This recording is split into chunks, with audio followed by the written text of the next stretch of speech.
This one's really interesting as well. So ESPN ranked the draft day trades. So there was a tie for one, the Chiefs receiving pick 21, and that was the trade with the Patriots where it was 29-94, 121. Eagles pick 13, and the Texans received 15, 124. And then the third one is the Texans trade with the Browns where they gave up 44 to the Browns. They get 68, 108, 124. And you see surplus value was a third-round pick. And again, Andrew Berry assessed it, knew what he wanted to do, and kind of worked it like a guy who's been doing this a whole lot longer than just 2 or 3 years.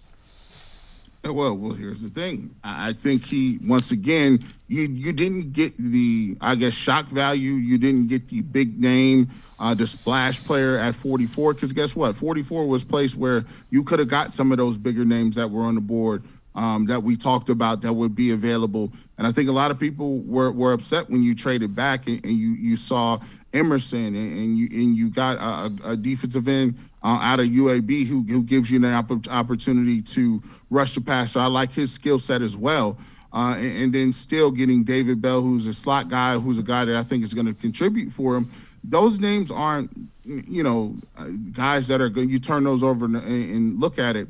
Those names aren't going to move you out of your seat, so to speak, especially because the Cleveland Browns are used to headlines at this point.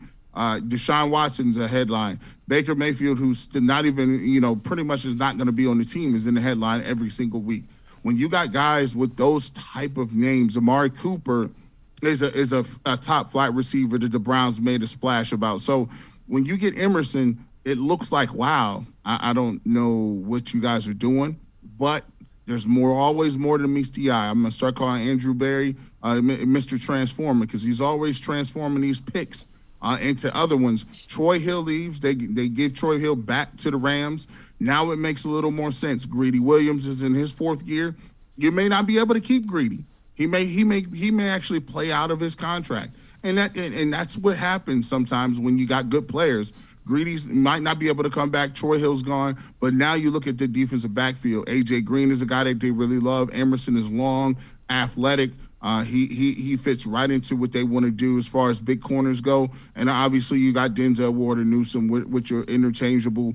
So it makes a lot of sense. You got a lot of things, and those trading back really helped you solidify those roles. So after you look at it a little bit, it'll sink in, and it's a solid draft. Solid draft, I would give it. Absolutely, and there's always levels to it. There's this year's team, there's the team 2 years from now, and there's team 4 years from now. Exactly. There's 3 dimensions to the way he's playing this game, being Andrew Berry.